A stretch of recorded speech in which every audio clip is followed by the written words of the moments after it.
ஆத்ம நண்பர்கள் அனைவருக்கும் அன்பான வணக்கம். நம்முடைய ஆத்ம ஞான மையம் யூடியூப் சேனல்ல தொடர்ந்து நம்ம திவ்ய தேசங்களினுடைய பதிவுகளை சிந்தனை செய்து வருகிறோம். அந்த வகையில இன்னைக்கு 11வது திவ்ய தேசமாகிய திரு ஆதனூர் என்கின்ற அழகான திவ்ய தேசத்தை தான் பார்க்க போறோம். வாங்க.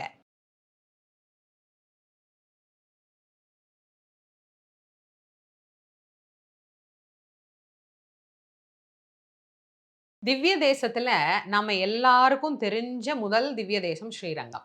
இந்த ஸ்ரீரங்கத்துக்கு இணையான ஒரு அமைப்பு கொண்ட ஒரு விமானம் கொண்ட ஒரு கோயில் அப்படின்னா அது இந்த திரு ஆதனூர் என்று சொல்லக்கூடிய அழகான திவ்ய தேசம்தான். ஸ்ரீரங்கத்தினுடைய விமானம் பார்த்தீங்கன்னா பிரணவாகார விமானம் அப்படின்னு அதுக்கு பேரு. அதே அமைப்பு கொண்ட பிரணவாகார விமானம் தான் இந்த திரு ஆதனூர் என்கின்ற திருத்தலத்துக்கும் அமைந்திருக்கிறது. பெருமாளை நம்ம வழிபாடு செய்கின்ற போது சேவிக்கிற போது ஒன்று பாதாதி கேசமாக இல்லை கேசாதி பாதமாக நாம் அவரை சேவிக்கணுன்ற ஒரு முறை உண்டு. பள்ளி கொண்ட பெருமாளை அப்படி நம்ம தரிசனம் பண்ணும்போது அந்த இடத்துல ஒரு அமைப்பு இருக்கு.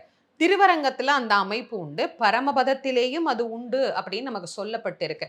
பரமபதத்துல நம்ம பார்த்துருக்கிறோமா அப்படின்னா நமக்கு அது தெரியாது. அது இனிமே தான் நம்ம போய் பார்க்கணும். ஆனா இந்த திருவரங்கத்துக்கு போற எல்லாரும் அதை பார்த்துருக்கோம். என்னன்னா 2 பக்கமும் 2 தூண் இருக்கும். எதுக்காக அப்படின்னா அந்த 2 தூணும் நம்ம பக்தியில் அப்படியே உருகி பெருமாளோடு கரைந்து விடுகிற போது 2 பக்கங்களும் இருந்து அது நம்மை காப்பாற்றுமா. அந்த 2 தூண்களும் அந்த மாதிரியான ஒரு அமைப்பு எப்படி திருவரங்கத்தில் இருக்கோ அதே மாதிரி 2 தூண்கள் இங்க பெருமாளினுடைய அழகான சன்னதிக்கு முன்னாடி அமைய பெற்றிருக்கு.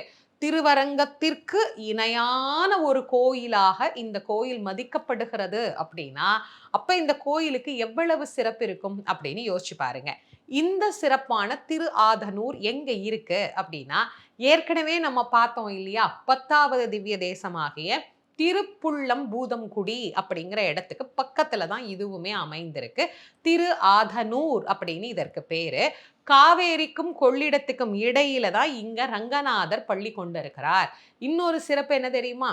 தாயாருக்கு இங்க ரங்கநாச்சியார் அப்படிங்கிற திருநாமமே அமைய பெற்றிருக்கிறது. அப்ப கிட்டத்தட்ட ஒரு சின்ன ஸ்ரீரங்கம் மாதிரி அப்படின்னே சொல்லலாம் இந்த கோயிலை பத்தி. இந்த கோயில்ல பெருமாளுடைய பேர் என்ன, உற்சவருக்கு என்ன பேர், அதெல்லாம் முதல்ல பார்த்துட்டு வருவோமா? இங்க பெருமாளுக்கு ஆண்டளக்கும் ஐயன் அப்படின்னு திருநாமம். புஜங்க சயனம் கிழக்கு நோக்கி திருமுக மண்டலம் பெருமாளுக்கு. ஸ்ரீதேவி பூதேவி பிரம்மா சகிதராக காட்சி தருகிறார். தாயாருக்கு ஸ்ரீரங்கநாயகி அப்படிங்கிற திருப்பெயர், அதே மாதிரி பார்கவி அப்படிங்கிற ஒரு திருப்பெயரும் இங்கு தாயாருக்கு உண்டு. தலவிருட்சமாக பாடலி மரமும் புன்னை மரமும் சொல்லப்படுகிறது. உற்சவர் அழகிய மணவாளன் அப்படிங்கிற பெயரோட இங்க நமக்கு காட்சி தருகிறார். விமானம் பிரணவாகார விமானம்.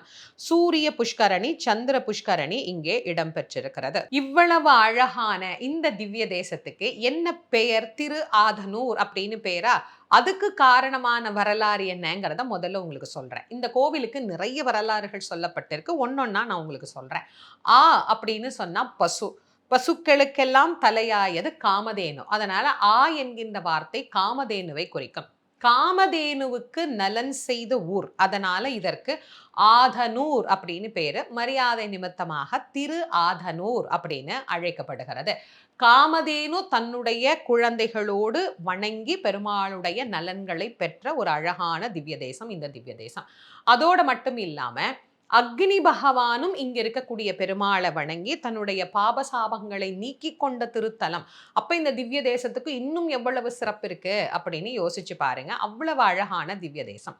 இந்த திவ்ய தேசத்துல பெருமாளை பார்க்கும்போது கொஞ்சம் வித்தியாசமா இருப்பார். எப்போதும் பள்ளி கொண்டு இருக்கிற பெருமாள் தான். ஆனா பள்ளி கொண்டு இருக்கும் போது அவர் அங்க தலைமாட்டுல ஒண்ணு வச்சிருக்கிறார். என்ன வச்சிருக்கிறார் அப்படின்னா அளக்கக்கூடிய ஒரு கருவியாகிய மரக்கால் அப்படின்னு சொல்லக்கூடிய ஒரு கருவி வச்சிருக்கிறார். இப்பெல்லாம் அளவை கருவிகளே நிறைய பேருக்கு தெரியறதே கிடையாது. நமக்கெல்லாம் தெரிஞ்ச அளவை கருவி எல்லாம் இன்னைக்கு எலக்ட்ரானிக் மயமா மாறி போச்சு. எல்லாத்தையும் கொண்டு போய் மிஷின்ல வச்சா மிஷின் காட்டும் 1/2 கிலோ 3/4 கிலோ அப்படின்னு நமக்கு காட்டும். ஆனா ஒரு காலத்துல நாம் அளந்த அளவை கருவிகள்ல ஒன்று படி கேள்விப்பட்டிருப்பீங்கன்னு நினைக்கிறேன். அதே மாதிரி மரக்கா அப்படின்னு சொல்லுவாங்க. எத்தனை மரக்காப்பா உங்களுக்கு அளக்கணும் அப்படின்னு கேட்பாங்க. இது ஒரு அளவை கருவி, நெல் அளக்கக்கூடிய கருவி மரக்கால். இந்த மரக்கால தலையில வச்சு பெருமாள் படுத்திருப்பார். அது மட்டும் இல்ல, கையில ஒரு ஏடும் எழுத்தாணியும் வச்சிருப்பார். ஏன் இதெல்லாம் வச்சிருக்கிறார் அப்படின்னு கொஞ்சம் நீங்க யோசனை பண்ணி பாருங்க. இந்த வரலாறு சொல்றதுக்கு முன்னாடியே சுவாமி பேரை நான் சொல்லிட்டேன். அப்போ இந்த உருவம் எப்படி இருக்குங்கிறதையும் சொல்லிட்டேன். இப்ப என்னவா இருக்கும்னு நீங்களே யூகிச்சு பார்த்தீங்கன்னா, சரியா அதனுடைய வரலாற கண்டுபிடிச்சிட முடியும். நமக்கு படியளக்கும் பெருமாளாகத்தான் இவர் காட்சி தருகின்றார். அவர் படியளந்தா தானே உண்டு. வேற யார் நமக்கு படி அளக்க முடியும்? அவர் தான் நமக்கு அளக்கணும். அதனால ஆண்டு அளக்கும் ஐயன் அப்படிங்கிற திருநாமத்தோடு அவர் இங்க விளங்குறதுக்கு ஒரு அழகான வரலாறு உண்டு. அதுவும் ஸ்ரீரங்கத்தோடே தொடர்புடைய ஒரு வரலாறு. என்ன வரலாறுன்னு பார்ப்போம். திருமங்கை ஆழ்வார் ஸ்ரீரங்கத்துக்கு பல திருப்பணி செய்கிறார். திருவரங்க மதில் அதுல மறக்கவே முடியாது. அந்த மாதிரி ஒரு மதிலை எங்கேயும் பார்க்க முடியாதுங்கிற அளவுக்கு பிரம்மாண்டமான ஒரு மதில் திருப்பணி செய்துடுற. இந்த திருப்பணி செய்து நிறைவு செய்யற போது அவருக்கு காசு இல்லை வேலை செஞ்சவங்களுக்கு கொடுக்கறதுக்கு. அவர் எப்படி எப்படியோலாம் செல்வத்தை சேர்த்து என்னென்னவோ பண்ணி நம்ம ஒரு வரலாற்றுல பார்க்குறோம் இல்லையா, என்னென்னமோ செஞ்சுதான் அவர் எல்லாருக்கும் காசு கொடுத்து இந்த வேலையெல்லாம் செய்யறார். இப்ப சுத்தமா அவர்கிட்ட காசு இல்லை. காசை யார்கிட்ட போய் கேட்கறது?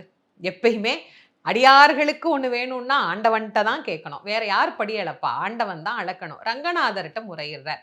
பெருமாளே, எனக்கு கையில பணம் இல்லையே பெருமாளே, இவங்களுக்கெல்லாம் நான் கொடுக்கணுமே, உன்னை நம்பி இவங்க எல்லாம் வேலை செஞ்சிருக்கிறாங்க. வேலை செஞ்சவங்களுக்கு இல்லைன்னு சொல்லி எப்படி நான் அனுப்புறது, என்ன பண்றதுன்னு எனக்கு தெரியல, எனக்கு ஒரு வழிகாட்டுன்னு பெருமாள்கிட்ட பேசி இருக்கிறார் திருமங்கை ஆழ்வார். அப்போ பெருமாள் அவருக்கு ஒரு ஊரை சுட்டி காட்டி, நீ கிளம்பி அந்த ஊருக்கு போ, போற வழியிலேயே என் பரம பக்தன் ஒருத்தன் வருவான், அவன் உனக்கு உதவி பண்ணுவான் அப்படின்னு சொல்லி அவர் அனுப்பிச்சு விட்டுட்டார். அவர் ஸ்ரீரங்கத்திலேருந்து கிளம்பி இவர் சுட்டிக்காட்டிய இடத்தை நோக்கி வர்றார். அவர் சுட்டிக்காட்டின இடம் தான் ஆதனூர் என்கின்ற இடம். அந்த இடத்தை நோக்கி அவர் அங்கே இருந்து புறப்பட்டு நடந்து வர்றார். நடந்து வரும்போது நல்ல அழகா டர்பன்லாம் கட்டிக்கிட்டு தலப்பாகை எல்லாம் கட்டிக்கிட்டு ஒரு வணிகர் ஒருத்தர் வந்து அவர் முன்னாடி நிற்கிறார். பார்த்தாலே அப்படியே பிரம்மாண்டமான ஒரு உருவம், அழகான ரூபம். அவரை பார்க்கும் போதே இவருக்கு அப்படி ஒரு பேர் ஆனந்தம். அவரை பார்த்த உடனே திருமங்கை ஆழ்வாரே நில்லுங்க அப்படின்றார். இவர் உடனே என்ன எப்படி உங்களுக்கு தெரியும்னார். ஆமா ஆமா, நீங்க ரங்கநாதன்ட்ட பொருள் வாங்கணும் அப்படிங்கிறதுக்கு தானே போயிட்டு இருக்கிறீங்க, உங்களை அவர் தானே அனுப்பிச்சாரு, உங்களுக்கு உதவி பண்ண சொல்லி என்ன அனுப்பிச்சாரு அப்படின்னார். ஓஹோ, அப்ப ரங்கன் சொன்ன வியாபாரி நீங்க தானா அப்படின்னார். ஆமா ஆமா, நான் தான். நான் உங்களுக்கு அளக்கிறதுக்காகவே தான் வந்திருக்கிறேன், வாங்க என்ன வேணும் உங்களுக்கு? ஆமாங்க, இந்த மாதிரி எல்லாரும் வேலை செஞ்சாங்கங்க, அவங்களுக்கு நான் பொருள் கொடுக்கணும்ல, அதனால நீங்க கொடுத்தீங்கன்னா அதை கொண்டு நான் கொடுத்துருவேன், இருங்க இதோ அளக்குறேன் அப்படின்னு என்ன பண்ணாரு, தன்கிட்ட இருந்த மரக்காலை எடுத்தார். அளக்கிறதுக்கு ஒரு மூட்டையை பிரிச்சு அதுல இருக்கிறத அந்த மரக்காலில் கொட்டுறாரு. எல்லாம் மண்ணு. அந்த மண்ணை இவருக்கு அளந்து அளந்து போடுறார். அளந்து அளந்து போட்டுக்கிட்டே இருக்கிறார். ஒரு கட்டத்துல திருமங்கை ஆழ்வார் கேட்கிறார், வெறும் மண்ணையே அளக்குறீங்களே, எப்ப பொன் அளப்பீங்க அப்படின்னு கேட்டார். அப்போ உடனே சிரிச்சுக்கிட்டே அந்த வியாபாரி சொன்னார், இது உன் கண்ணுக்கு என்னவா தெரியுது அப்படின்னு கேட்டார். எல்லாம் மண்ணுதான். ஓ, அப்ப மண்ணாதான் தெரியுதுன்னா நிஜமான பக்தி இல்லை, நிஜமா பெருமாளுக்கு தொண்டு பண்ணல அப்படின்னு. என்ன சொல்றீங்க நீங்க, எனக்கு ஒன்றும் புரியலையே. ஆமா, இதை நீ வேலை செய்தவர்களுக்கு அளந்து கொடுக்கிற போது அது அவர்கள் கண்ணுக்கு பொன்னாக தெரிந்தால் அவர்கள் உண்மையிலேயே பெருமாளுக்கு தொண்டு செஞ்சிருக்காங்க, வேலை செஞ்சிருக்காங்கன்னு அர்த்தம். அது மண்ணாவே தெரிஞ்சா அவர்கள் தொண்டு செய்யவில்லை, ஏமாத்திட்டு உட்கார்ந்துருக்கிறான், வேலை செய்யாதவன் அப்படின்னு அர்த்தம். அப்போ உங்கண்ணுக்கே இப்படிதான் தெரியுதுன்னா நான் என்ன பண்றது அப்படின்னு அந்த வியாபாரி கேட்ட உடனே இவருக்கு வியாபாரி மேல ஒரு கோபம் வந்துருச்சு.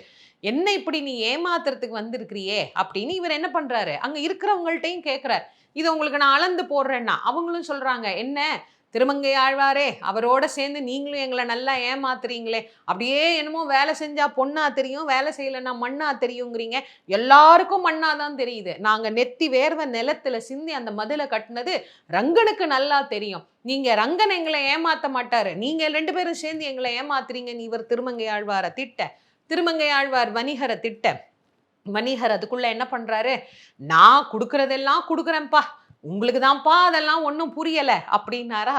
கோபம் சும்மாவே கேட்க வேணாம், திருமங்கை ஆழ்வாருக்கு கோபம் வந்துடும். கோபம் வந்த திருமங்கை ஆழ்வார் என்ன பண்றார், உன்னை என்ன பண்றேன் பார் அப்படின்னு வேகமா வர்றாரா. எங்க இவர்கிட்ட அடி வாங்கிடுவோமோன்னு பயந்துகிட்டு அந்த வணிகர் என்ன பண்ணாரு, இந்த ஓலைச்சுவடி வச்சிருந்தாரு, ஒரு ஓலைச்சுவடி ஒரு எழுத்தாணி அதை ஒரு கையில பிடிச்சிக்கிட்டு ஒரு கையில என்ன பண்றாரு, இந்த அளந்த மரக்கால் இருக்குல்ல அதையும் பிடிச்சிக்கிட்டு வேகமா ஓட்டம் எடுக்கிறார். ஓடுறார் ஓடுறார் ஓடுறார், ஓடி போய் ஒரு இடத்துல என்ன பண்ணாரு, இனிமே என்னால ஓட முடியாது அப்படின்னு காலையும் கையும் நீட்டி படுத்துட்டார். படுத்த பிறகு ஓடி வந்த திருமங்கையாழ்வார் பார்த்தா பெருமாள் படுத்த கோலத்துல அவருக்கு காட்சி தர்றார். எப்படி இருக்கும் திருமங்கையாழ்வாருக்கு? கையில எழுத்தாணி இருக்குது, ஓலை இருக்குது. இன்னொரு விசேஷம் என்ன தெரியுமா? இவர் ஓடி வரும்போதே இவருக்கு எவ்வளோ அளந்திருக்கிறேன்னு கணக்கும் எழுதிட்டே வந்துட்டார். அப்ப எப்படிப்பட்ட கணக்காளனா இருப்பாரு பார்த்துக்கோங்க பெருமாள். என்ன, அந்த அளந்த மரக்கா இருக்கு பார்த்தீங்களா? அந்த மரக்காலையே தலையில வச்சுக்கிட்டு அவர் பாட்டு காலை நீட்டி படுத்துட்டார். திருமங்கை ஆழ்வாருக்கு தாங்க முடியாத மகிழ்ச்சி. பெருமாளே, நீயே வணிகனாக வந்து என்னை சோதித்து பார்த்தாயா? எனக்கு அளக்க வேண்டியது நீதானே சுவாமி. பொன் அளந்தால் என்ன, மண் அளந்தால் என்ன?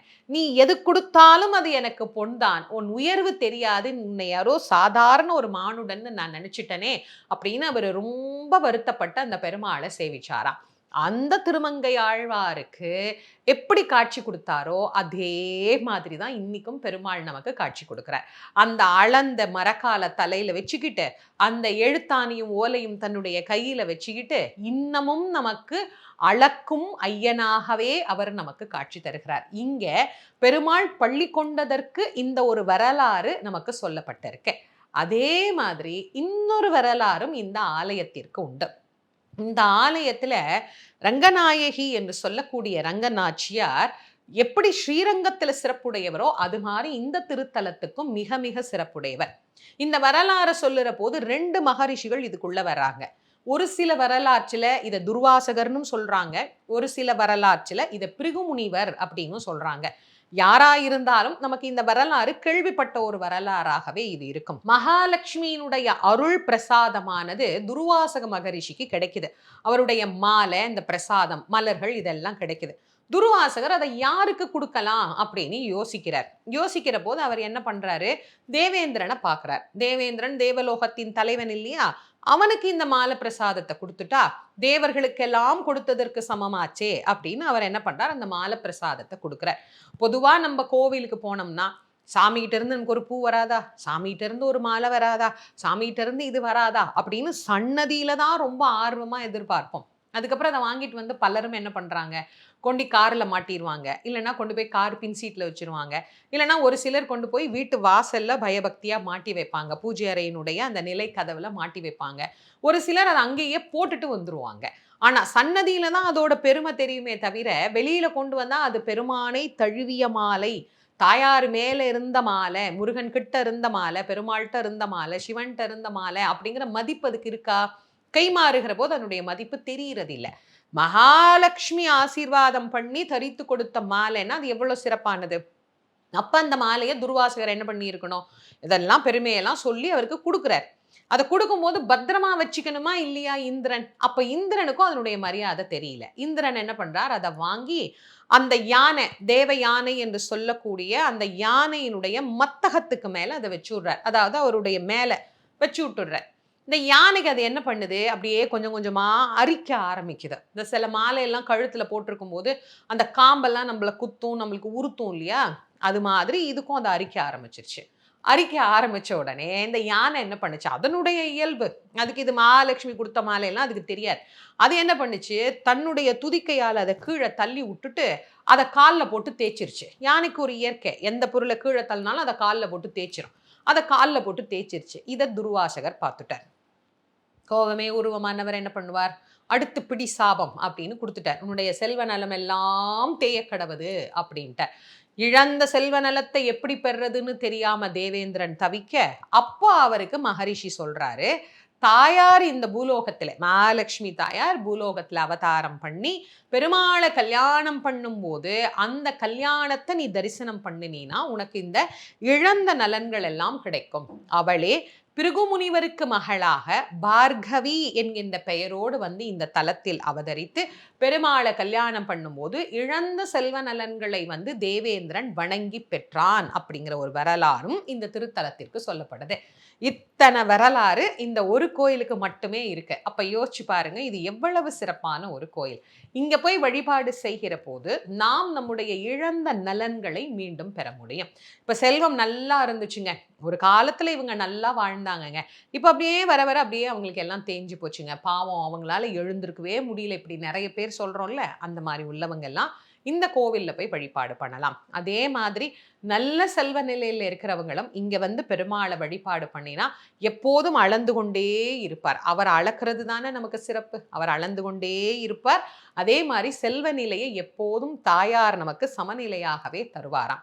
இத்தனை சிறப்பு பெற்றது இந்த திவ்ய தேசம். இதுக்கு திருமங்கையாழ்வார் தனி பாசுரமாக பாடல, பெரிய திருமடல்ல இந்த ஆலயத்தை பத்தின குறிப்பாக நமக்கு அதை வந்து சொல்லி இருக்கிறாரு.